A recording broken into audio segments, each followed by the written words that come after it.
Here, Fred Edwards has a long history in organized humanism. In fact, in thinking about this, my guess is that Fred and I joined the American Humanist Association pretty close to each other, probably not more than a couple of years difference.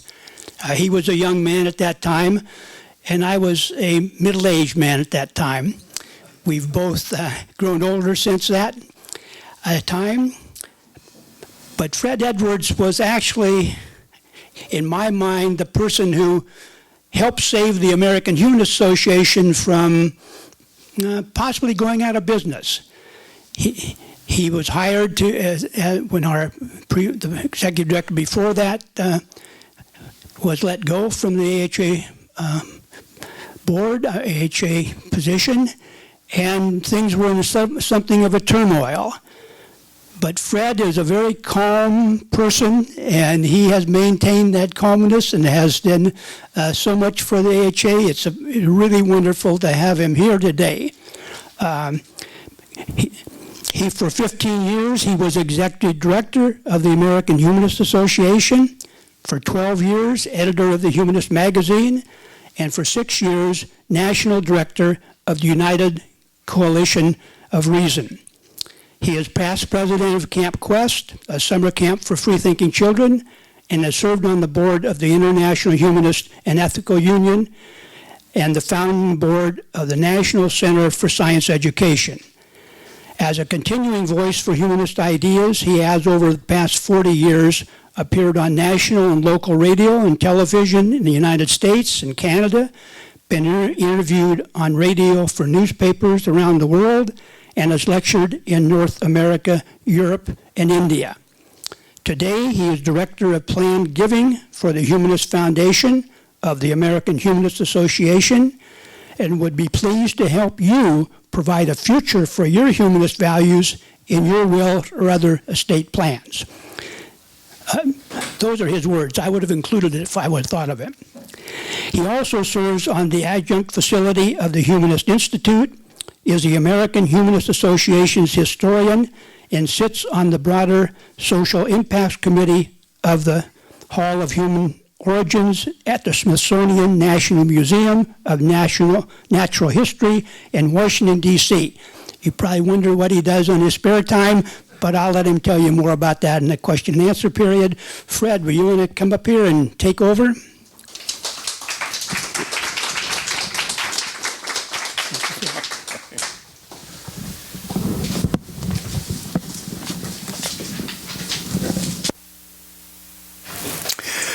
Well, thank you all, and good morning. Well, there's that little slogan that the American Humanist Association uses, good without God. And it seems to make simple and plain and ordinary sense to most people when they encounter it. But wouldn't you know it, somebody with a philosophical mind and inclination comes along and says, wait a minute, what do you mean by good? What is good, and how do you determine that? And then they say, and then how do you do that without God? What's going on with you folks?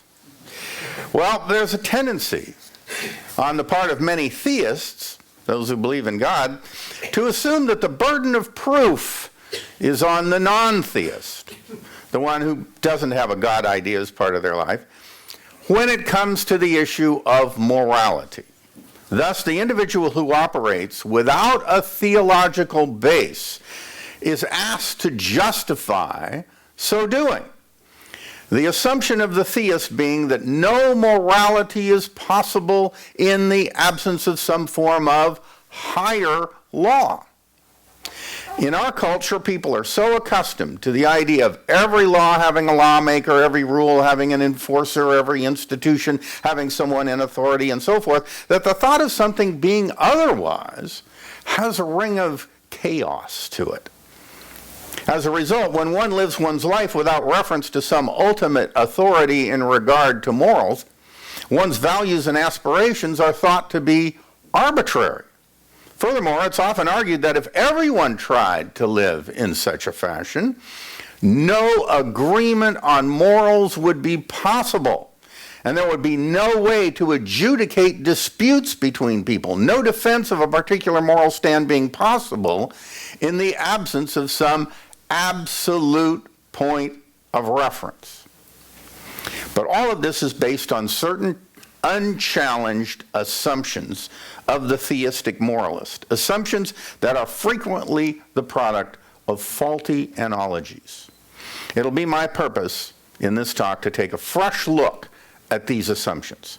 I'll try to show the actual source from which values originally derived, provide a solid foundation for a human-based or humanistic moral system, and then place the burden on the theist to justify any proposed departure. All right, now, unthinkingly, people often assume that the universe is run in a fashion similar to human societies. They recognize that humans are able to create order by creating laws and by establishing means of enforcement. So, when they see order in the universe, they imagine that this order had a similar human-like source. This anthropomorphic viewpoint is a product of the natural pride that human beings take in their ability to put meaning into their world. It's ironically a subtle recognition of the fact that human beings are the actual source of values, and hence any higher set of values that might be placed above ordinary human aims must emanate from a source similar to, but greater than, ordinary human beings. In short, superhuman values must be provided by a superhuman, there simply being no other way the deed can be done. But while such an anthropomorphic viewpoint is an outgrowth of human self-esteem, it's also evidence of a certain lack of imagination. Why is it that the only source for higher morals must be a superhuman being? Why not something totally unfamiliar and incomprehensibly superior? Some theologians do try to claim that their God is indeed incomprehensible, which doesn't help matters, but even then, they fail to escape human analogies and use such terms as lawgiver, judge, and the like. Clearly, the picture that emerges from religious and even some secular moral philosophy is that just as conventional laws require lawmakers, morals require an ultimate source of morality. A related unchallenged assumption is that moral values, in order to be binding, must come from a source outside of human beings. Again, the analogy of law, judges, and police crops up. In daily life, we obey laws seemingly created by others, judged by others, and enforced by others. Why should moral rules be any different? When a lawmaker is said to be needed for every law, the problem is you get an endless series, since someone must be the lawmaker of the lawmaker's laws. Because such a series is uncomfortable to moral philosophers and theologians, at some point they declare that the buck stops here. They argue for an ultimate lawmaker, one who has no one who makes laws for him. And how is that done? The point is simply made that the buck has to stop somewhere, and a supernatural God is thought to be as good a stopping place as any. But still the question can be asked, from where does God get his or her moral values? If God gets them from a still higher source, the buck hasn't stopped, and we're back to our endless series. If they originate with God, then God's morals are made up, and hence arbitrary. If analogy is to be used to establish God as a source of morals because all morals need an intelligent moral source, then unfortunately for the theist, the same analogy must be used to show that if God makes morals up out of the blue, God is being just as arbitrary as our human beings who do the same thing. As a result, we gain no advantage and hence are no more compelled philosophically to obey God's arbitrary morals than we are to obey the morals established by our best friend or worst enemy. Arbitrary is arbitrary, and the arbitrariness is in no way removed by making the arbitrary moralizer supernatural, all-powerful, incomprehensible, mysterious, or anything else usually attributed to God. So, in this case, if God exists, God's values are just God's opinions and need not necessarily concern us. Now, I'm a tolerant humanist, so I think God is entitled to his own opinions. But I have mine, and they may differ on some points.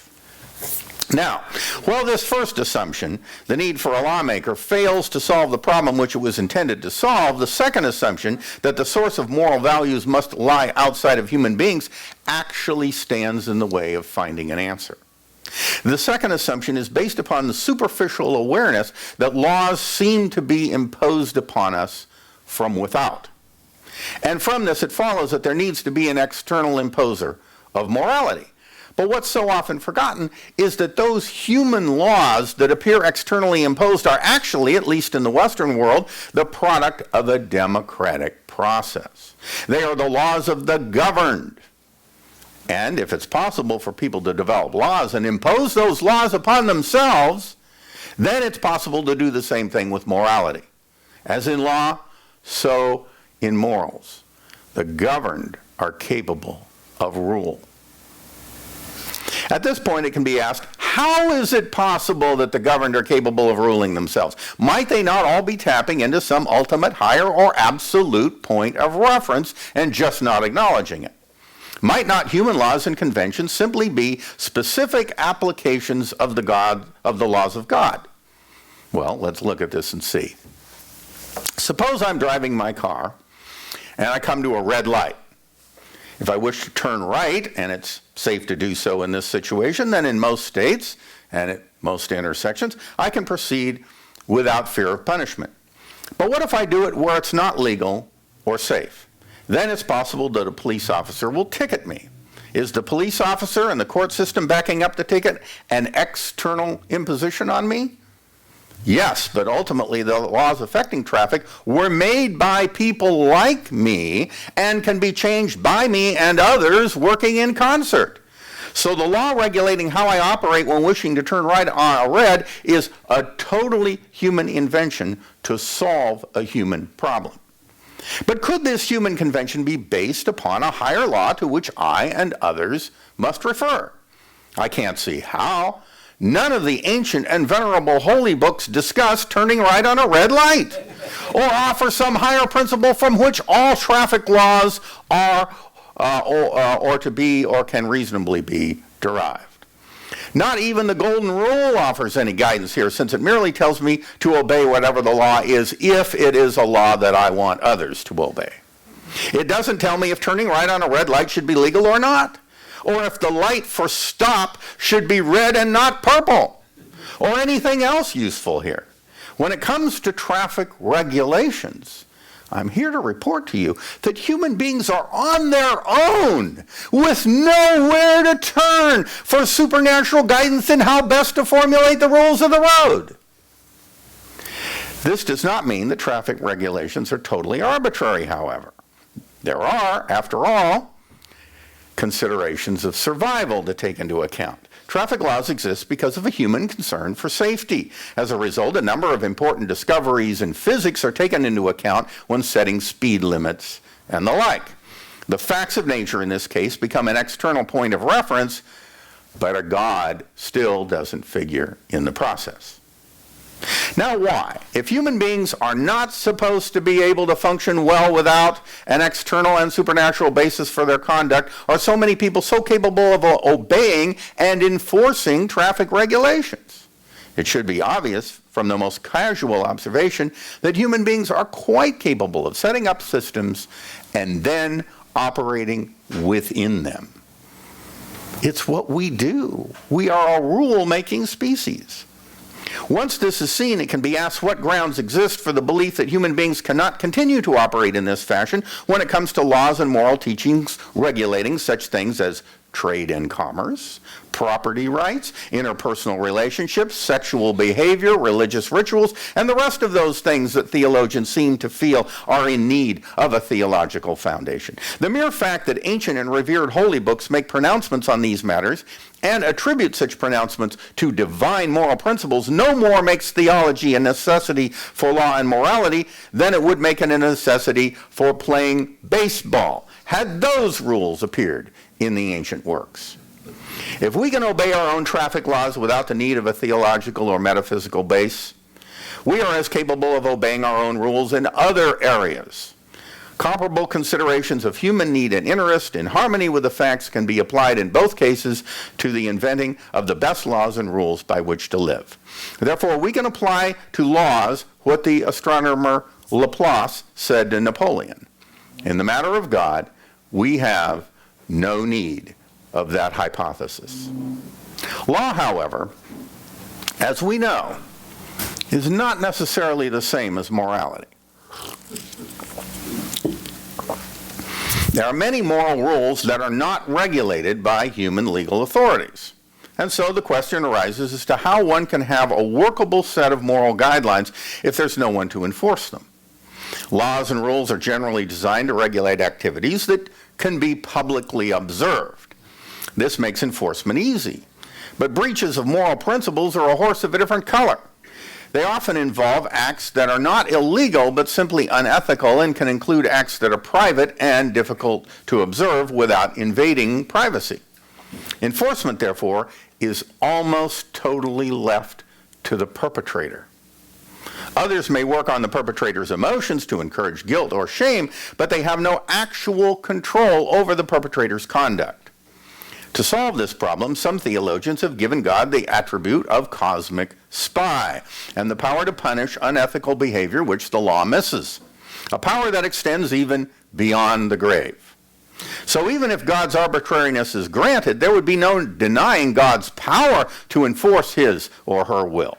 Thus, to the extent that this God has this power, and to the extent that they were real, there would exist a potent stimulus, though not a philosophical justification, for people to behave according to the divine wishes. And this would at least take most of the uncertainty out of the enforcement of moral but not unlawful behavior. Unfortunately for those advancing this proposal, however, the existence of this authority is not as apparent as the existence of human authorities, which enforce public laws. Thus, in order to control lawful but immoral behavior, clergy through the ages have found it necessary to harangue, cajole, browbeat, and in other ways condition their flocks into belief in the supreme arbiter of moral conduct. They have sought to condition children from as early an age as possible, and with both adults and children, they have appealed to the imagination by painting graphic word pictures of the tortures of the damned. The ancient Romans claimed some success with these measures. And the ancient historian Polybius, comparing Greek and Roman beliefs and the levels of corruption in each culture, concluded that Romans were less inclined to theft because they feared hellfire. For reasons such as this, the Roman statesman Cicero regarded the Roman religion as useful, even while holding it to be false. But do human beings really need such sanctions in order for them to control their private behavior? Almost never. For if such sanctions were of primary importance, they would almost always be used by moralists and preachers.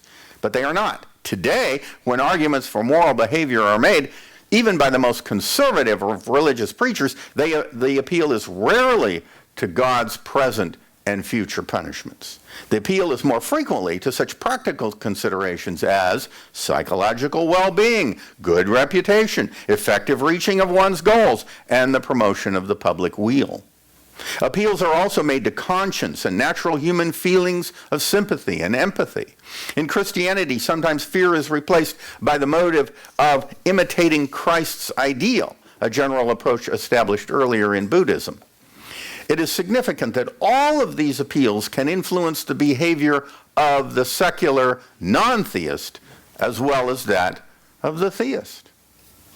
But suppose that theists were to cease such practical and humanistic appeals and return to basing every moral preachment on God's will. One disturbing irony would remain. There are many different gods. The simple fact that religions the world over are capable of promoting similar moral behavior puts the lie to the idea that only a certain God is the one true dispenser of morality. If only one of the many gods believed is real, millions of people, though behaving morally, must be doing so under the influence, inspiration, or orders of the wrong God. Belief in the right God, then, must not be very critical to the matter of moral conduct. One can even stand with Cicero and avow hypocrisy and get the same result. And when one adds that non-theists the world over have shown themselves to be just as capable of private moral behavior as theists, Buddhists offering perhaps the best large-scale example through history, then belief in God turns out to be a side issue in the whole matter. There is something in human nature operating at a deeper level than mere theological belief, and it is this that serves as the real prompt for moral behavior. As with laws, so with morals, human beings seem quite capable of making, on their own, sensible and sensitive decisions affecting conduct. But does this completely solve the problem posed by the theist? No.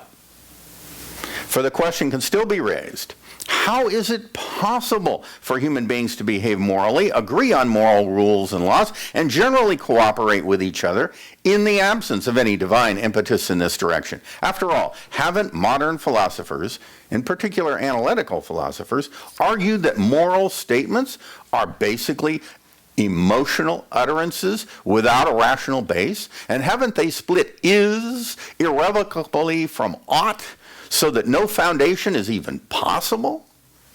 In the light of this, how is it that human beings manage to agree, often from culture to culture, on a variety of moral and legal principles? And of more interest, how is it possible for legal and moral systems to improve over the centuries in the absence of the very rational or theological footing that modern philosophers have so effectively taken away?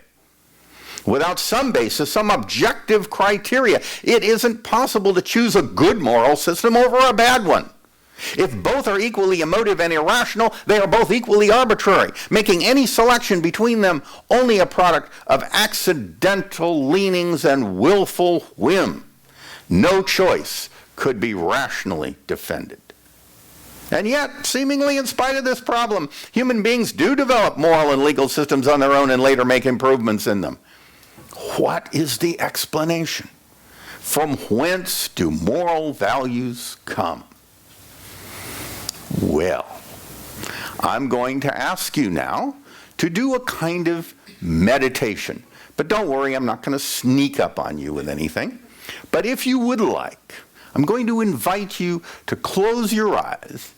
You don't have to bow your heads, but I'm going to invite you to close your eyes and imagine for a moment that we have the earth, lifeless and dead, floating in a lifeless and dead universe. There are only mountains, rocks, gullies, winds, and rain, but no one anywhere to make judgments as to good and evil. In such a world, would good and evil exist? Would it make any moral difference if a rock rolled down a hill or if it didn't? Richard Taylor, in his book Good and Evil, has argued effectively that a distinction between good and evil could not even theoretically be drawn in a world that we imagined to be devoid of all life. Now, let's continue our imagination here. Following Taylor, let's add some beings to this planet. However, let's make them perfectly rational and devoid of all emotion, totally free of all purposes, needs, or desires. They could be robots or whatever.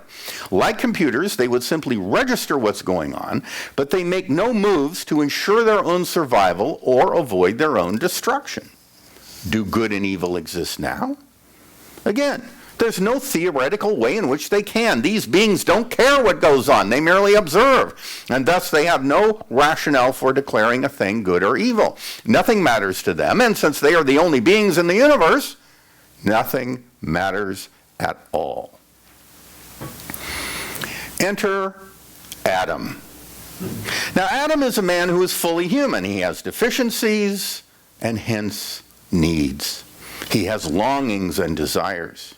He can experience pain and pleasure and often avoids the former and seeks the latter. Things matter to him.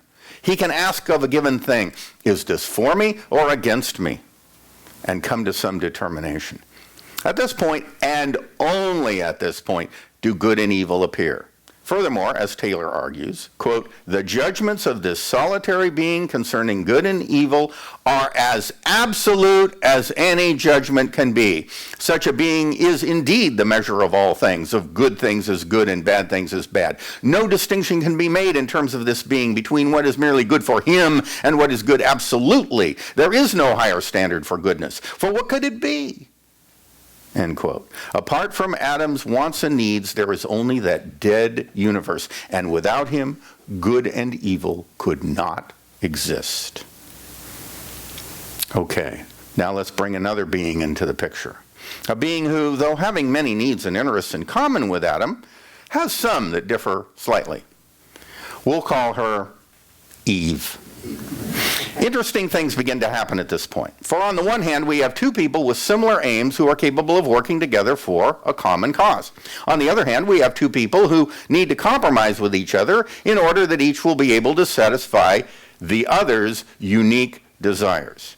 And so a complex interpersonal relationship develops, and rules are established to maximize mutual satisfaction and minimize the effects of evil. With rules, we now have right and wrong.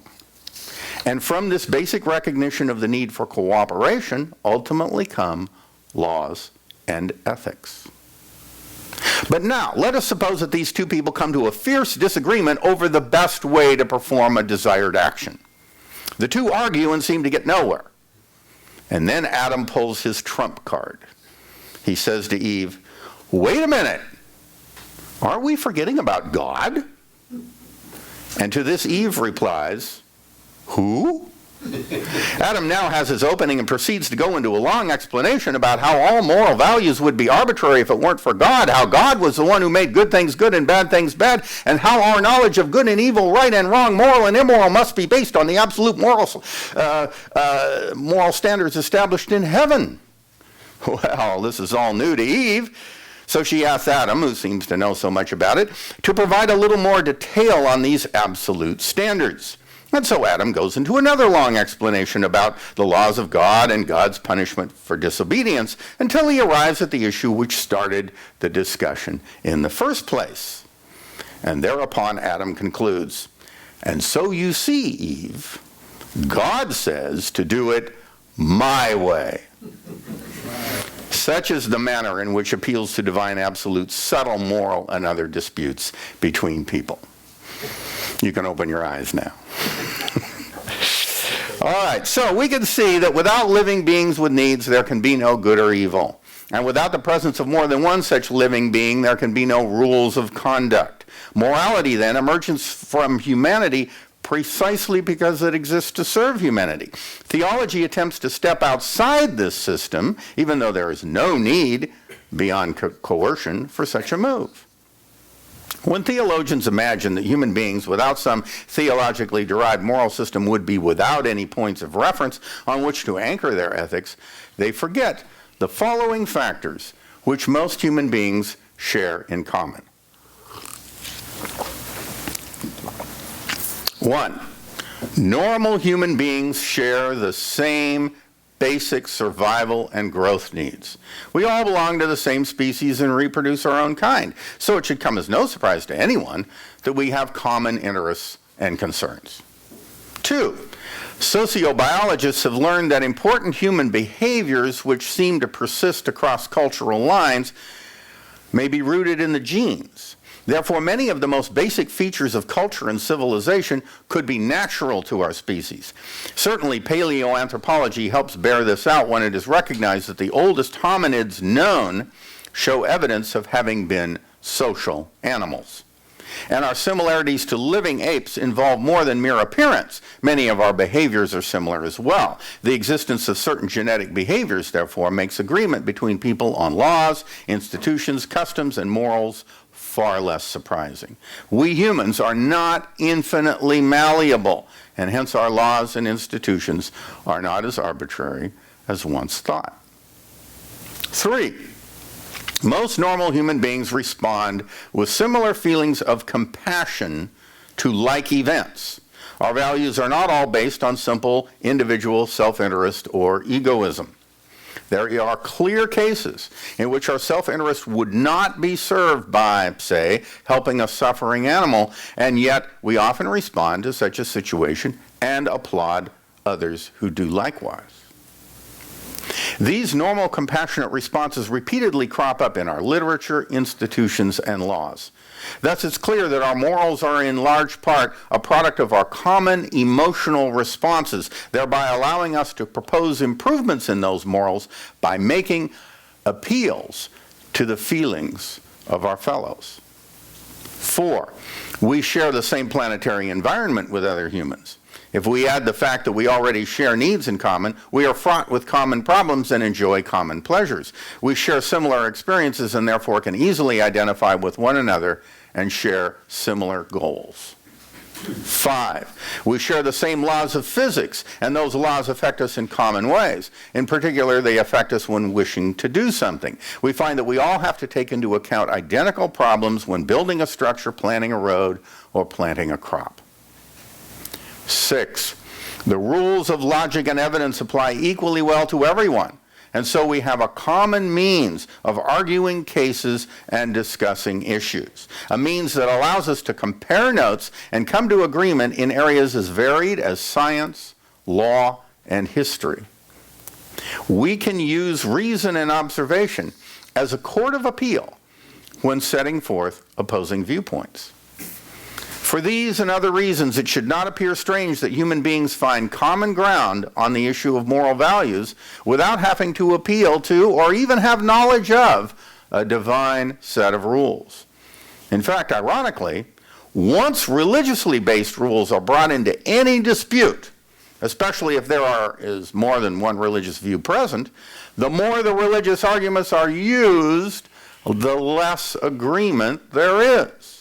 This is because many religiously and theologically based values do not relate to each other or the actual human condition or the science of the world. Such values are said to come from a higher source. And so when these higher sources disagree with each other or with human nature, there's no way to adjudicate the dispute because the point of reference is based upon a unique faith commitment to something invisible, not to the common range of experience. It is theological values then, and not human-oriented values, that are the most baseless. For with theological values, an arbitrary leap of faith must be taken at some point. And once that arbitrary leap has been taken, all values so derived are as arbitrary as the leap of faith that made them possible. So, it isn't the humanist who needs to offer an explanation for value. What explanation could be needed for the fact that people naturally pursue human interests and thus relate laws and institutions to human concerns? It's only when someone seeks to depart from this most natural of pursuits that any questions need to be raised. It's only when someone posits a law higher than what is good for humanity that doubts need to be expressed. For it is here that an explanation or justification of a moral base makes sense. The burden of proof belongs on the one who steps outside the ordinary way in which morals are derived, not the one who continues to keep his or her morals, laws, and institutions relevant, useful, and democratically produced. Now, the late Paul Kurtz made an interesting point about humanism. He said that humanism promotes the common decencies. In other words, we just do it without God, that we believe in many of the same ideas of decent human behavior and decorum and so forth that everybody else believes in.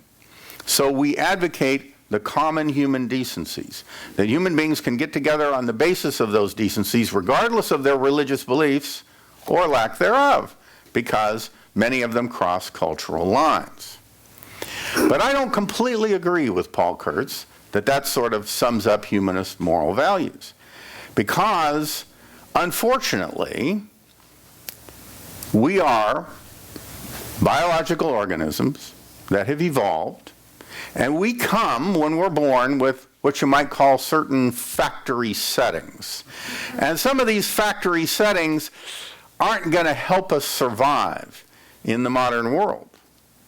We've seen some political candidates who appeal to some of these unfortunate factory settings, that we fear strangers, that we fear things that are different. We tend to be jingoistic. We tend to think of us against them. And there's a lot of that sort of thing because the tribal nature of human beings has fostered human survival. But now we need to expand us and reduce the size of them by becoming more and more inclusive. And that's kind of counterintuitive to those factory settings. So, as I like to put it, beyond the common decencies, we humanists must advocate the uncommon decencies. We must say, all right, look, there are certain things we don't want. A case can be made, for example, that genocide really helps the winners. Okay? So if the winners in a conflict commit genocide against their opponents, that this is biologically and evolutionarily very practical, a very good idea. But we don't want to live in a world in which genocide is considered a good idea. We want to eradicate that. We have these genocidal tendencies. We need to work against them for the betterment of all. We need to realize that we live in a larger planetary society. We can't just use up all of the resources and forget those other people over there, and that sort of thing. We find that we need to change our values lest we die. And this means running contrary to our factory settings. This sometimes means being radical and revolutionary and advocating ideas, political and social, that other people aren't ready for yet. It means changing the way society accepts marriage, gender issues, and all of these other things. And so very often, we humanists are in the position of being viewed as radicals. And well, we should be, because we advocate the uncommon decencies as well as the common decencies.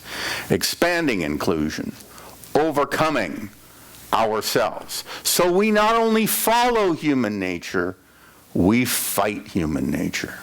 And to the degree that our civilizations have become successful at this, Steven Pinker in his book, The Better Angels of Our Nature, has pointed out that over the period of time, violence per capita has gone down. That this idea of human rational civilization and laws and the monopolization of violence in the hands of legal authorities run by democratic governments really works and reduces the sum total of chaos and violence that ordinary people have to experience. Even the fact that we get upset today about the things ISIS does and their beheadings and so on. If you are knowledgeable about history at all, you know ISIS can't hold a candle to the level of beheadings and horrible behavior and tortures and so on that were practiced during the Middle Ages and other times past and in ancient times and so forth. I mean, ISIS is kindergarten compared to the kinds of things that went on in ancient and medieval societies. All you have to do is read the stories of Vlad the Impaler, known as Dracula, meaning the little dragon or son of the dragon.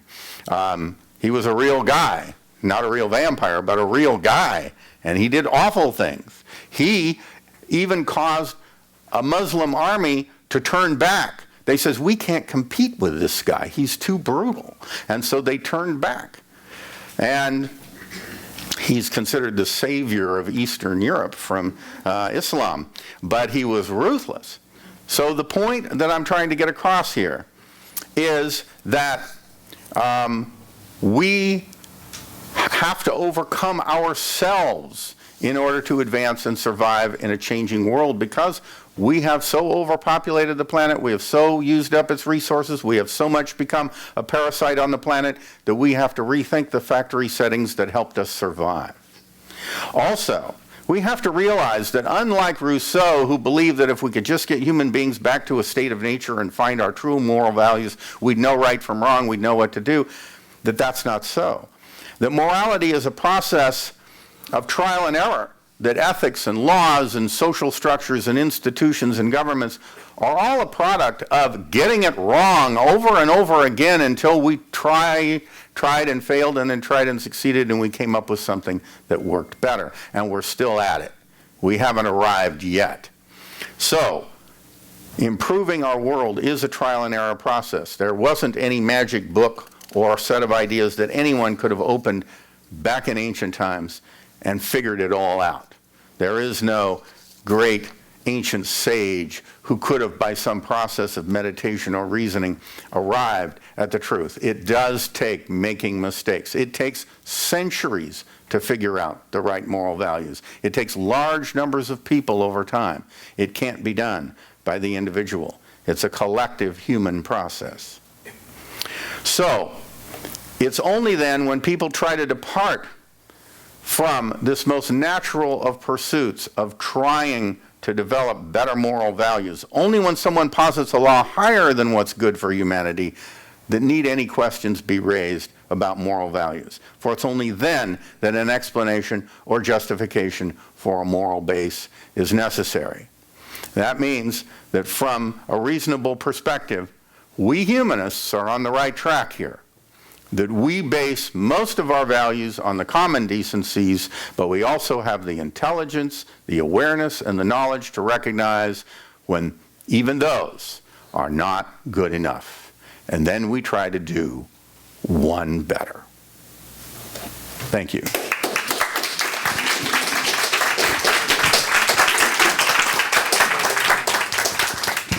Okay, remember the usual way we do things here is that everybody raises their hands. I walk around in the order people raise their hands, and then you can ask your questions.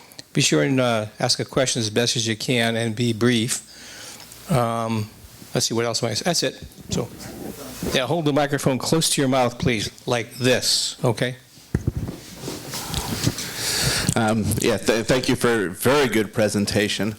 And I pretty much agree with what you say, mostly because I've done a presentation coming up with very similar ideas, and I like your idea about, sort of a natural law that comes from nature, and I think our emotions evolved with the idea of survival, that when we did the right things that help us survive, that our emotions are to behavior what taste is to food, to eat the right stuff, and so.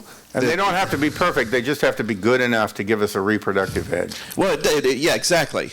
And like you said, a lot of things, that our ability to get along with others as a team, is more valuable to survival than, an individual ability to, if one person kills somebody else, for example. So I really think that thank you. I think you're onto something there. And I look forward to talking to you more later, so I don't take up too much time right now. By the way, it's been argued that may have been how we outcompeted the Neanderthals, that they did not have our ability of team behavior, and so that we could amass larger numbers of people working in the same direction than they could, because we can create all of these wonderful fictions of the tribe and our people and the state, make up these ideas and build around them. And the Neanderthals couldn't do that. And so therefore, we outcompeted them and others. And that may be why they're not here and we are. Yes? Yeah, so you talked about how it's taken us hundreds of years generally to get things right, but we're facing some environmental problems that we probably don't have hundreds of years to figure out. So we have to somehow fight against those factory settings much faster than before. Yes. Do you have some specific suggestions about what humans should be doing to deal with these environmental problems? Yes. But first let me note that the jury is still out on whether we are a successful species. Right. We think rather highly of ourselves, and it's kind of natural for us to do so. I guess every species in some sense or another does that. But the point is that if we don't do something right and do it quickly, then there will either be a successor species that replaces us, or it'll turn out we were a failed idea in the first place, and having beings that are this smart is just not evolutionarily sustainable. All right, but what I think job one is population growth control, because there are too many of us, period. We use up all these resources. We can talk about, oh, well, you know, let's recycle this and let's bring back these wetlands and do this and do that. But wait a minute. The basic problem is that there are too many of us. Some people say, well, you know, if we could just all stop eating meat. Well, you know, if we could all stop eating meat and stop living in houses that take away habitats, stop expanding our neighborhoods and building new houses, you know, you can be a total vegan, but if you live in a house that once was natural land, which you do, then, you know, animals died for that house of yours, all right? So just the expansion of our numbers is the big problem. So we need to really focus heavily on worldwide birth control and family planning, and that is going to require abortion in order to be successful, whatever your feelings aesthetically about that are. And so the fact is, to me, job one is reducing the number of us, because we are now at a point where we are consuming 1.5 Earths every year. That means that the Earth can replenish itself, you know, with a certain amount of usage, all right? But it takes 1.5 years for the Earth to replenish itself after a year of our living in it. So that means we are well beyond our carrying capacity, and by 2050 it will be 2 Earths per year, all right? So we got to not only stop this, we have to reverse it. So we have to reduce the size of our population. But the economists and the business cycle and everything says, oh no, we need more customers, we need more customers. And it has to be always onward and upward, otherwise the whole system's going to collapse. But economics cannot be done without consideration of the environment. So eco-economics is the new term for that. So we need to realize that the planet is part of the economy. That's my answer. Thank you so much for such an excellent presentation. This is regarding the Bay. I listen every Sunday to a program on KCBS radio, half an hour long, no ads, and it's at 6:30 a.m., 8:30 a.m., and 8:30 p.m., and it's recorded earlier in the week. Today, it was about a fellow that is doing a lot of investigations as to why we're losing the Bay. I mean, our bay, the actual... Oh, you mean the bay? The bay, yeah, right. Okay. That's right. And, San Francisco Bay. Yes, San Francisco Bay, which it's really gradually going away. Yeah. And the governor is trying to help out, our governor, but that will take a while to get that implemented. But I highly recommend listening to this program tonight at 8:30 p.m., KCBS Radio, AM and FM, and remember, there are no ads. It's unusual for a commercial station that needs to have money to stay in business.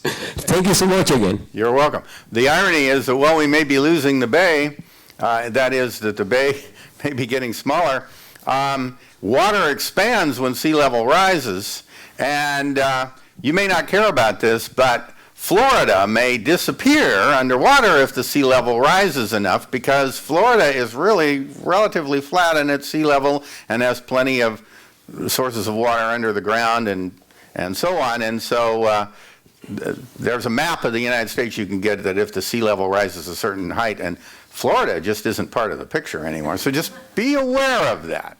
That may help California's orange industry, but you know, there are disadvantages. Where are you going to put all those people? Do we have any other questions? Here we go. So regarding man-made moral systems, do you have any sympathy towards Aristotle, Mill, Kant, or Nietzsche with their specific moral systems? I think their moral systems help us think about these questions, but they still tried to kind of didactically lay it all out and come up with a system for it. And what ends up when you do that is you keep making excuses for why your rules don't work in this case, or making exceptions and so on. And I just don't think you can do it that way. we oftentimes deal with a continuum of issues, and that you can't come up with some absolute rule, even philosophically generated, that you can depend on all occasions. That we have to be ready to take into account a variety of other concerns. For example, in the abortion issue, I don't think you can sit there and try to say, well, we draw a line here at the moment of conception. First of all, the moment of conception is not a moment. It actually is a process as well. But beyond that, that what you have to do is you have to have a sliding scale. You have to say that the closer you are to the moment of birth, the harder the decision in favor of abortion ought to be to make, and that you need more extenuating circumstances the closer to birth that you get. But the further you are from it, the easier the decision ought to be. So I think that you need a flexible system with sliding scales like that recognizes that many things are part of a continuum, rather than you lay down specific rules or that you come up with some ethical imperative so that you always know what applies. And I particularly have a problem with Immanuel Kant, because he used the specific example of, if you're going to make a rule, it should be able to be universal. So if you don't think people should lie, then you should make it a rule that you never lie and no one should ever lie. So then the damsel in distress comes to your door and says, oh, the evil thug is chasing me, please let me in the house. And so you let her in the house. And then the thug comes to the door and says, did the damsel in distress come into your house? And you say, yes, she did, because you're always truthful. And he goes in and he kills her. But he says, because if you told a lie and said, no, the damsel in distress did not come into my house, then the thug might run around to the back of the house, and maybe the damsel in distress will at the same time run out the back door, and then he'll kill her, and her blood will be on your hands. All right, well, look, that may help assuage your own emotional feelings about it. But let's face it, you can't be absolutistic like that about moral values. You have to make a calculated risk. But as Abraham Lincoln warned, you make a calculated risk in ethics, and if you're wrong, you're going to be blamed for the outcome, even if your motives were pure. So, ethical living in a complex world is difficult, and it's easy to get it wrong. But we humanists are honest enough to face that we're not afraid to recognize that there isn't an easy thing that you whip out your slide rule or your calculator or your 10 Commandments and you always know what to do. And that's what those philosophers were always trying to do. The golden mean or whatever it was, some system where you could easily know right from wrong. No, it isn't easy. It's hard work and it takes intelligence. And so therefore, I don't say that everyone can be a humanist. You know how the Marines say we're looking for a few good men? Well, we're looking for a few good, compassionate thinkers. That's my attitude. Now, not everybody agrees with me on that, but I think it's hard being a humanist. Our burden is heavy, but we take it with courage. Yeah, sorry. Well, Fred, it was fantastic hearing you. You said in an hour what I've tried to say in 450 pages, and it's such a wonderful example, and it make me realize that the talent you have of saying something so important to my mind to humanism. And I don't recall you ever giving this talk at an AHA convention or whatever, and yet to my mind, if it hasn't been written in the Humanist magazine, it needs to be, because this is something that a part of reality that to help us get clear in our own minds. Because to my mind, what morality is about education. It's about learning. It's about existing in a sympathetic community that supports you. And thank you for that.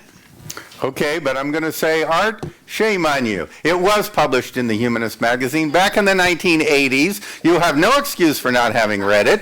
And it's even posted online, which means all of you should have read it before you came here when you were doing research on me and that topic. And you would have found it, you could have read it, and then you didn't need to come. I want to say something else about that KCBS radio program. By the way, its title is in depth. And secondly, I don't own any shares on KCBS, so it's an impartial opinion. And finally, one of the things they went into in today's program, that you can listen to it at 8:30 p.m., is that the marshes are kind of, with construction and so on, kind of disappearing, the bay. Yeah. And also, it made me think of Foster City.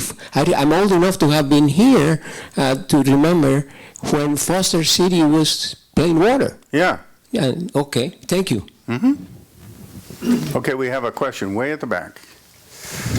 Okay, but we have one before her. Oh, well, that's fine. Far be it from me to interrupt your process. Thank you. Thank you for very interesting talk, but I have a question, or rather maybe a skeptical disagreement with one of your points regarding the role of overpopulation. Okay. That may well be a problem if you're talking about the global population, but if you map it to resource consumption, then the main contribution into this, it's from the smallest portion in population, but most developed countries that have the highest standards of living and highest rate of consumption. I completely agree. So this is one point. Another point is that we already see a reverse trajectory in population reduction in most developed countries. And if this trajectory becomes universal, it may be unstoppable, and it may threaten to the whole existence of the human race. So we can get back to that planet which would not have any notion of good and evil, because there will be no one to have it. Well, you might remember there was a slogan of, let's see, I forget if it was General Motors or if it was Ford, where quality is job one. And last name's Moore. What's his first name, the filmmaker? Michael Moore. Michael Moore was interviewing him, and he said, so quality is job one. What's job two? And he didn't have an answer for that. But so you have pointed out what job two is. I'd said to the other gentleman that job one was reducing population. All right, job two is reducing consumption in the first world, because some of us think, oh, well, I'll just have one child. Well, that's nice of you. That means you've had the equivalent of about 25 kids in the developing world in terms of consumption. We are massive consumers, and other countries want to be like us, and they want to join the first world, and yes, they will reduce their population size, but they will also massively consume. And at the Hall of Human Origins, where I'm a member of the committee there, they have as part of the exhibit a map of the world at night. And it shows where the light is. And where the light is, the power is. Both the electrical power and the political power. And it's in the global north. And darkest Africa is still dark. And this is the thing. And then you look at Orlando, Florida, or Los Angeles, and you see the really bright sections there. I mean, we are massive overconsumers. And so when I talk about reduced population, in many ways, the population needs to be reduced here more than elsewhere if we are going to continue to consume at these ridiculous, unsustainable rates. So thank you for suggesting job two. Yes. Hi. Yeah, with the problem of consumption, I'd just like to point out that there are some very favorite forms of consumption that we would be loath to give up. And one of those is air travel. And apparently with air travel in one airplane trip, you can accumulate like 2/3 of your annual carbon dioxide emissions. But that would be very unpopular. You don't really hear very much about that. And another one that I would think about would be giant server farms. So for all those enthusiastic computer users that like to Google and, use the internet a lot, apparently these giant server farms consume huge amounts of electricity, which are, of course, coming from partly coal-burning power plants. So there are all kinds of ways that the consumption would be really difficult for some people to give up. I agree with you, and also I would add ocean cruises. I mean, they are most unsustainable, and they also pollute the ocean to where you can't find any large part of the ocean that hasn't been polluted in some way because of all of that and other kinds of shipping. Now, in terms of computers, one of the advantages of computers is if you hold virtual meetings instead of flying everybody to your meetings, that's an advantage. But then you've pointed out the problem of the servers, that we need electricity to do that. And of course, here in California, you have your windmills and wind farms, and it's possible to build more solar and solar-powered areas, and the tower of power concept of, having various towers that generate this. We really have to want to do this in a big way.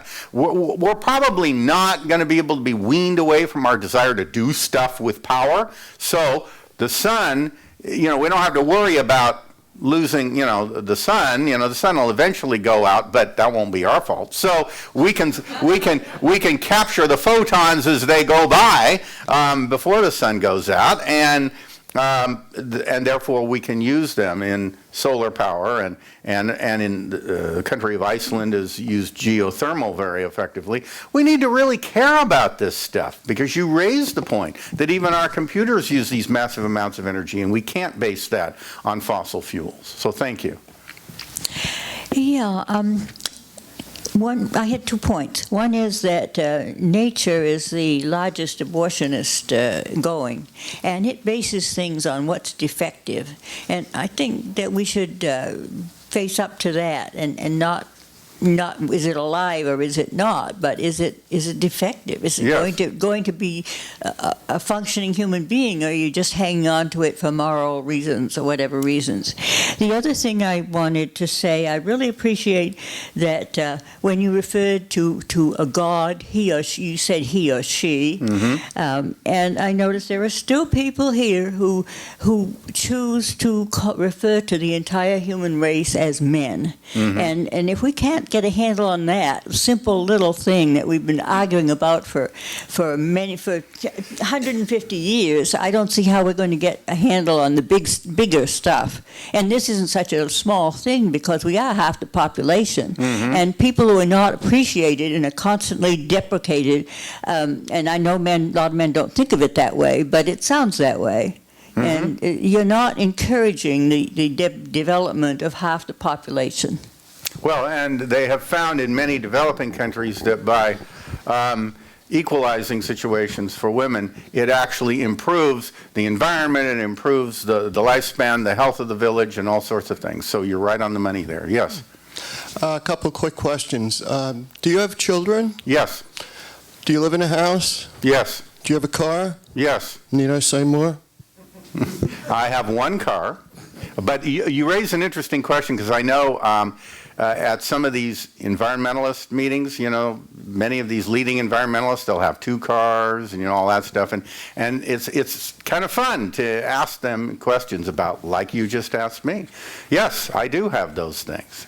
I think probably the executive director of the American Humanist Association, Roy Speckart, he got rid of his car, but he still uses cars. He just rents them and other things. But he walks to work, because he got a place that's within walking distance from work. We all have a long way to go. We have a lot to do. I couldn't have gotten here without a car. Well, I could have gotten here on the train, but I might have been late. You've given me an idea of starting a new business. It would be a cruise line with sails rather than engines. It might work. Well, and make the passengers do the work. Hoist the sail. Don't throw all the garbage in. Yes, yes. Okay, we have about 3 more minutes. Yes, well, I have a little thought that I'd like to raise. I've been talking about ethics here. So very often from a humanist ethical standpoint, the question naturally arises, well then, why do old people plant trees? Trees that they will never live to see the fruits of or enjoy the shade of. What would motivate somebody to do that if they didn't believe in, life after death, or if they didn't believe that some God was commanding them to do it? Sometimes that question comes up. Why do we help future generations when future generations have never done anything for us?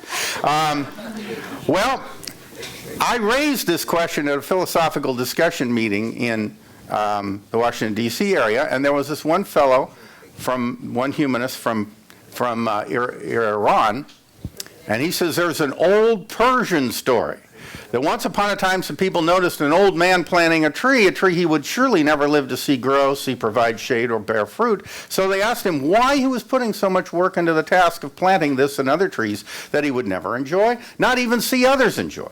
And he answered, because others before me planted trees that they would never live to enjoy, but that I have enjoyed, so I am doing as they have done. So he was paying it forward. And so when we think about ourselves, the wealth that we've acquired in our lives, what are we going to do with that? Well, we're obviously going to do what nature tells us to do, and we're going to help our genes, propagate our genes. We're going to give most of our bequests to our children. But what about your memes, your values, your humanism? Do you want to support those values through the humanist community or through the American Humanist Association? You should be thinking about this when you make out your wills, okay? That you should be, and don't die without a will. And I get people telling me, oh, I'm retired, but I'm not that old yet, I don't need a will. You're never too young to die. So, by all means, think about your genes, think about your memes, provide for the values you live for, provide for the people you care about, think of the future, plant those trees. Okay, so let's try it again.